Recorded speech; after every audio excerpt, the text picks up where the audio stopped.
Okay, so let's solve another problem with state machine. I think it's good to show you another example of state machine. So for your homework, you'll have enough knowledge and information on how to solve it. So for this example, we're gonna make a program actually that it's gonna ask for the temperature, and it's gonna in centigrade, and it's gonna measure it and actually convert it to the degree Fahrenheit and Kelvin. It's basically this kind of like the similar example that we have solved before without state machine, but for this specific problem and example, I want to show you how we can change that problem into a state machine kind of problem. So let's get started. Again, on the front panel, we go and create an OK button, and we're gonna call it like centigrade to Fahrenheit, and I'm gonna call it like a yeah, centigrade to Fahrenheit too, and I'm gonna make it bigger, larger. I'm gonna copy and paste this one, and this is gonna be centigrade to Kelvin. And we're gonna move this to close. I'm gonna delete the label for this one. Without label it looks nicer. And we need to create a control that asks for the temperature in degree C, and then we need an indicator that shows temperature in degree Fahrenheit, and another indicator that shows temperature in degree Kelvin. We can also have some other form of indicator using a thermometer that shows the temperature in Fahrenheit and in Kelvin also, if you like it. It's not a must. Okay, so now we have everything ready, like all the switches and all the controls and indicators for the front panel. Now let's go ahead and build the block diagram. So as I said, for a straight machine, you need a while loop, and inside the while loop you have to add a case structure, and then you have to add a shift register to your while loop, and then you also need to add an enum constant. So you select your enum constant and edit it.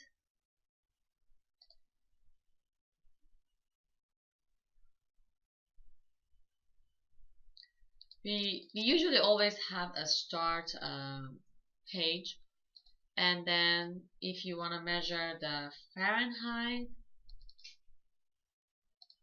uh, if you want to measure the Fahrenheit, or you want to measure it in Kelvin. So these are going to be your different cases that you're going to follow.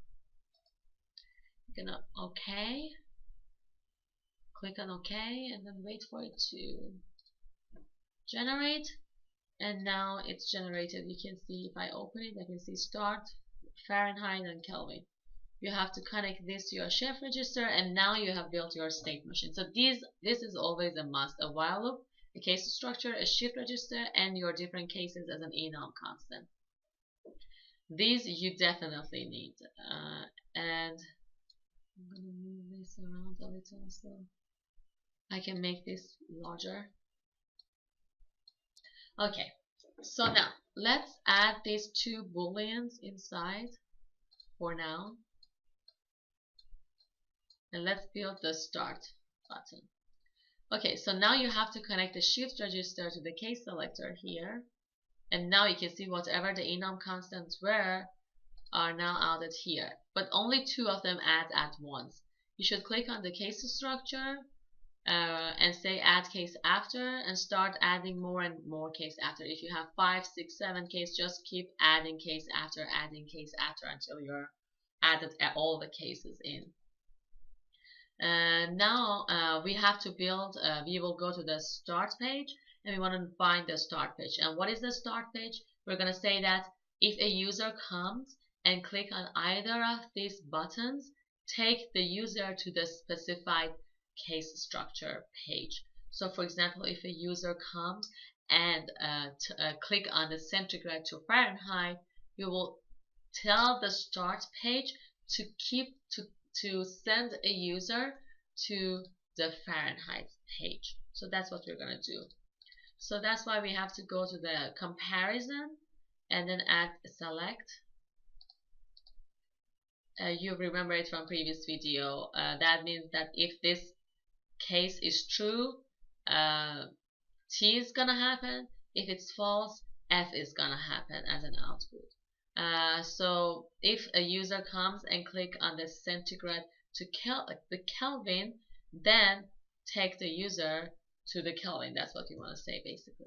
So we always connect this enums to the F case because the F is always the start. That means that if the user doesn't click on this, this is going to be false and the start is going to happen as the output in here.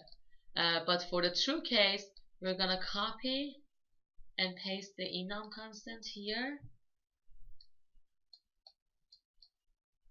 And we're going to say, because this is the Kelvin, I'm going to choose the Kelvin. And I'm actually telling the program, if a user comes and click on this, this is going to be true, so this is going to happen. So Kelvin is going to get out. But if a user comes and doesn't click on the centigrade to Kelvin, then this is going to be false, and then start will be out as the output here. But we will add another one of these selects here too, and we're going to wire the result of this to the false case. Again, like this, the false case always go to the start. The result of this always go to the false case here too. Not the false case, if it is false, that case happens, because the true case is going to be the centigrade to Kelvin. So then I'm going to connect this to the Boolean here, and I'm going to add the same thing again here, but I'm going to choose the Fahrenheit this time and connect it to the true case. So now if a user come and click on the centigrade to Fahrenheit, this is going to be true and Fahrenheit happens. But if the user doesn't click on centigrade to Fahrenheit, this case won't happen. And this case depends on whether the user click on centigrade to Kelvin or not. So if you have several of these buttons, so for your homework, you'll have 4 of these buttons. That means that you will need 4 of these cases. So that's just a tip for your homework. The more buttons you have, the more of these selects you need for the start page to show that if a user click on this, or if the user click on that, or that, or that, so you will need more and more of them. And what you're going to do is that for your first select, you'll always connect it to your first enum as a start, but for the others, you'll just use the output of the previous one as the false in here. And now you'll connect this to the shift register. So now it means that if a user click on centigrade to Fahrenheit, this is going to be true. So a user will be shift to the Fahrenheit page, and this will be with Fahrenheit, and the shift register will be Fahrenheit. So this will turn and come here, and then once it's going to the case structure, it will go to the Fahrenheit page. So then it will take to the user to this page. So let's add the Kelvin for now. So we know degree centigrade to Kelvin is just added to 273. Really simple. So we'll add the temperature in centigrade inside here, and the temperature in degree Kelvin in here. And let me move this around. And then we also have another indicator for the Kelvin that I'm gonna put inside here. We'll have it for Fahrenheit also. So I'll put everything inside the while loop now. So a user will come and type some temperature in degrees C, which is inside the while loop. And then the program is gonna add this temperature to 273, and this will show us the temperature in degree Kelvin, both in the thermometer here or as an indicator here. So notice that this is broke. We are having several errors, like this is hollow, this is hollow. We don't have anything for the stop button. We're gonna improve this as we go. So don't worry about it now, for now. So now this is the Kelvin calculation, but we have to do another thing here, because if we don't do anything here, it will come to the Kelvin page and it's just gonna stay there, and it just keeps measuring the temperature in Kelvin. But what if a user click on centigrade to Fahrenheit? Uh, then if this happens, it's not gonna do anything in here. It's not gonna. So for example, if I come as a user, click on add type some temperature here like 10 degrees C, and then click on centigrade to Kelvin. It's gonna measure the temperature as 283 for me. But then if I click on centigrade to Fahrenheit, it's not gonna do anything because it's already in this page. And in this page, you're not telling a user to go and do other things, because it won't come back to the start page again. It won't come back in here again, but it's already in this page, in the Kelvin page, and it's just gonna stay there. No matter how much I click on the centigrade to Fahrenheit, it's just gonna stay there. So that's why we have to add another select here, and then connect the centigrade to Fahrenheit, and we are basically telling the program, if a user type in some temperature, click on centigrade to Kelvin, and you are giving the user the temperature in Kelvin, but if then a user click on centigrade to Fahrenheit, then look at whatever we were before, we were in the Kelvin page before. So this is going to be Kelvin as of now, this shift register. So then look at this. If a user click on centigrade to Fahrenheit, then this case, the true case should be on, and the true case should be the Fahrenheit case. So I'm going to copy and paste it over here, and I'm going to change it to Fahrenheit, and I'm going to wire this, and then the output will go here. So I'm going to say it again. For example, I type 10 degrees C here, okay? And then I click on centigrade to Kelvin. So the start page, because I click on centigrade to Kelvin, is going to take me to the Kelvin page. And in the Kelvin page, I'll have the calculation. I will see my results in here, and it will show it in here too. But then if I click on centigrade to Fahrenheit, because I'm already in the Kelvin page and I'm going to stay in the Kelvin page unless this is telling me to go into another page, after I click on the centigrade to Fahrenheit, this case is going to get true, and because this is true, this page will be on, and then the shift register is going to take me to the Fahrenheit page, and then I'll have some calculation here.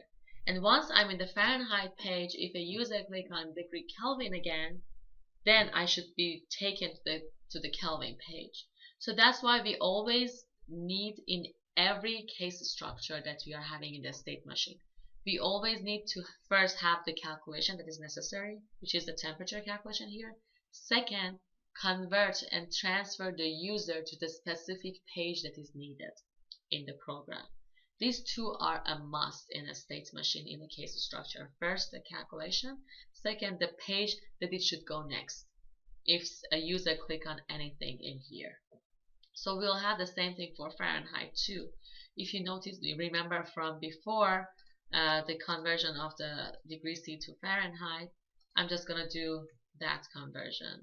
So I'm just going to create some constant that I can multiply to my degree C,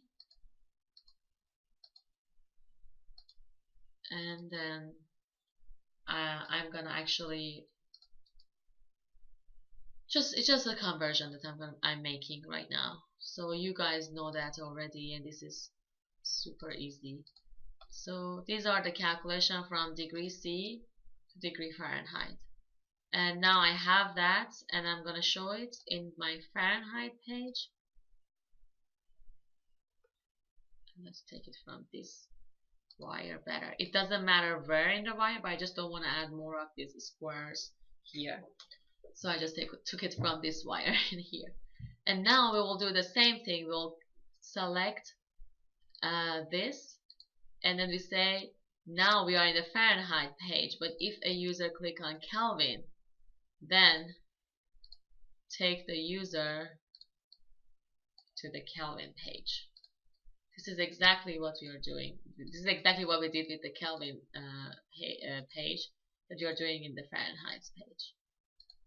Okay, notice that once I wired this got like full, because like in all the different pages, it is connected to something. It's not open anymore. But in these two, they are still open. So what I'm gonna do is that I'm gonna right click and say use default. If unwired, that means that these are at this specific page, the Kelvin is not open, it's closed because it's looking at it. We are looking at this page. So unless you don't do this, you will have errors. So you have to close them after you're done. And then there's another error, which for sure is this stop button here. So we're gonna right click and create a control for it. So that's our stop button. Whenever we are done, we can say, okay, stop the program for me. I'm gonna save this program.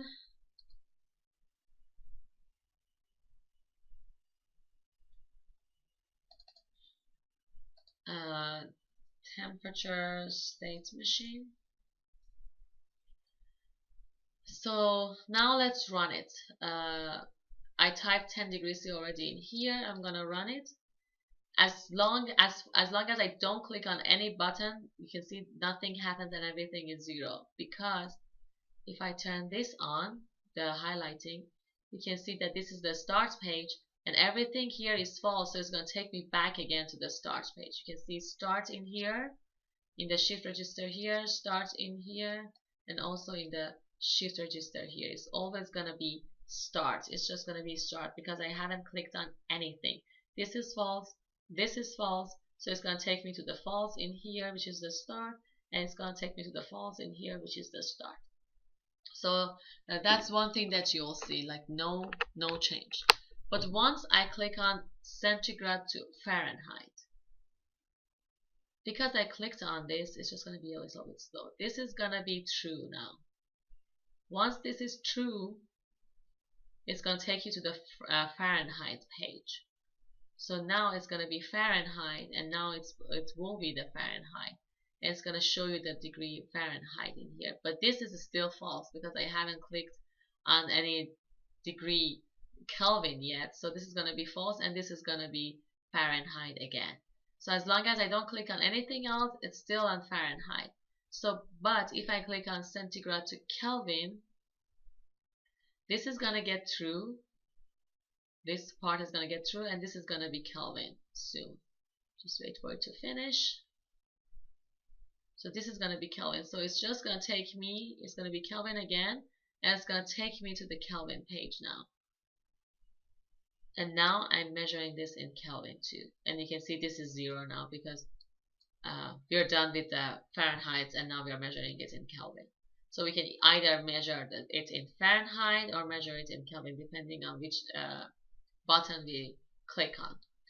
So I really recommend when you're making the state machine, at first always turn on this highlight execution button because it's really helpful. You can see really what's happening.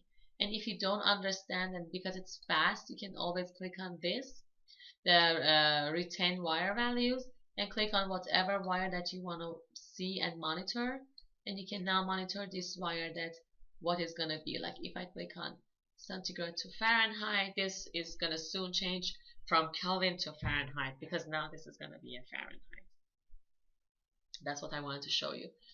These two buttons are going to be really helpful debugging your program. So yeah, that was the one other example of the state machine. I hope you guys enjoyed it and learned it. We are done with this week's set of videos. Starting from next week, we're going to show you I'm going to show you some cool data acquisition techniques and things. I will take you to the lab. Till next week. Bye.